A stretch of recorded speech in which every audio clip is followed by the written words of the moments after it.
Hari ubwo wumva ushaka kubaza umuntu uti niki nagukoreye ku buryo unyanga gutyo, ariko nk'uko abahanga babivuga rimwe na rimwe nta gisubizo ushobora kubona. Mu buzima bwa buri munsi hari abantu bahitamo kukwanga nta mpamvu isobanutse. Bashobora kukubeshyira ibyo utakoze, amagambo mabi, cyangwa bagakora ibishoboka byose ngo baguce intege. Nyamara umuntu w'intwari amenya ko urwango rw'abandi rutagomba kumuhindura uwo atari we. Niyo mpamvu dushingiye ku bushakashatsi bw'iki gihe, inyandiko z'abanditsi b'ibitabo by'ubuzima n'imitekerereze, tujye kurebera hamwe uburyo bwo guhangana n'abantu bakwanga n'uburyo ubaho neza utabangamiwe n'amarangamutima yabo. Ubundi banza umenye ko iyo umuntu agukoreye nabi, jya wibuka ko ari bubabaye mbere yawe. Aha twereka ko abantu batugirira nabi kenshi biba bituruka ahanini kuri ibi bintu: ipfunwe, inzika n'ubwoba bwabo bw'imbere mu mutima. Ibi kandi byemezwa n'abahanga b'iki gihe, aho ubushakashatsi bwa Harvard University bwerekanye ko abantu bafite emotional intelligence, bishatse kuvuga ko ubushobozi bwo kumenya no kugenga amarangamutima, baba bafite amahoro n'imibanire myiza, bakanabasha guhangana n'abantu babaye ikibazo kuri bo. Icya mbere cyo kwibuka ni uko urwango rw'abandi atari urwawe. Iyo wumva abantu bakwanga, si wowe ikibazo, ahubwo ni ishusho bafite muri we bashaka gushyira kuri wowe. Ubundi tugomba kudafatirana ibyo abandi bavuga cyangwa ibyo bakora nk'aho ari twebwe byibasiye. Buri wese afite isi ye yihariye yo mu mutwe. Ufata ikintu nk'ukuri bijyanye n'uko ubibona, si uko biri. Kugira ngo ubashe kubaho mu mahoro nubwo abandi baba bakwanga, ugomba kwigira imbere, ntuhindurwe n'uko abandi bagufata. Si ibintu bikubabaza, ahubwo ni ukubifata. Ibi bisobanuye ko igihe cyose abantu bagushotora, ukomeza kwihagararaho ukihitamo gutuza, kuko wowe ni wowe ugira ijambo ku mutuzo wawe, si abandi. Kandi ntugaterwe isoni no kutihorera utekereza uti nanjye wazabishyura. Oya, kuko inzika ni umunyururu w'ubwonko. Niba ubabariwe ugashaka kwihorera, uba wemeye ko uwo muntu agufungiye mu mboni ze. Gusa igihe uhisemo guceceka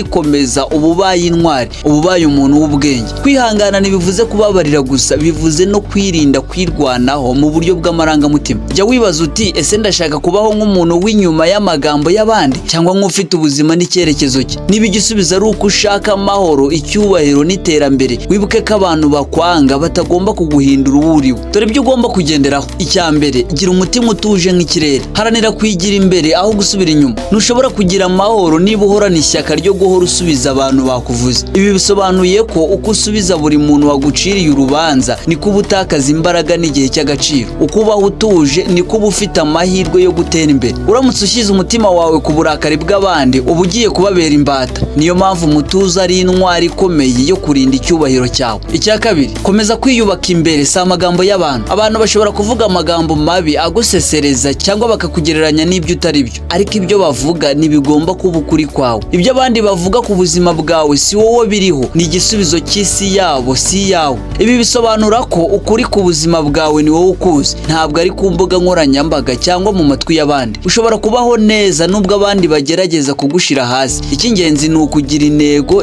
indangagaciro n'icyerekezo gikomeye. Icya gatatu, rinda umutima wawe nk'igisirikare kirinda umurwa mukuru. Gerageza kwiyumvisha ko umutima wawe umeze nk'umurwa mukuru, urimo icyubahiro, amahoro, umutekano n'iterambere. Ntugomba kwemera ko abantu baza kwinjiramo binyuranye n'amategeko yawe. Iyo umuntu akwita izina ribi, n'uba uhanganye n'izina yavuze, ahubwo uhanganye n'uko wabifashe. Kuvuga nabi ntabwo bisenya ubuzima bwawe, ariko kubifata nk'ukuri nibyo bishobora kugusenya. Niyo mpamvu ubwirinzi bw'umutima wawe bugomba kuba ku rwego rwo hejuru. Ntugomba kwakira buri magambo yose uko aje. Aho gufata urwango nk'ikibazo, bifate nka laboratwari yo kumenya guhangana no gukomera ku ndangagaciro zawe. Uramutse usubije buri muntu waguciye intege, ntacyo wageraho. Ariko igihe wihitiyemo gutuza, gukora cyane no gukomera ku ntego zawe, uba uri kwereka isi amahoro yo mu mutima agira imbaraga kurusha urusaku rw'abanzi. Wibuke ibi: umuntu ukubona nabi ntabwo ari we ugena agaciro kawe. Ntibisaba kwishimirwa na buri wese ngo ubone agaciro. Hari n'abakwanga kubera kuri ishusho y'icyo bifuza kuba ariko batari cyo. Bityo aho kugerageza kwishimirwa na bose, shyira imbaraga mu kwiyubaka no kwigira imbere. Umunsi ku wundi wubaka amahoro yawe. Buri gitondo jya wibutsa umutima wawe ko ufite uburenganzira bwo kubaho neza, nubwo hari abantu batakwishimira. Uburenganzira bwo gutuza, kwiyubaha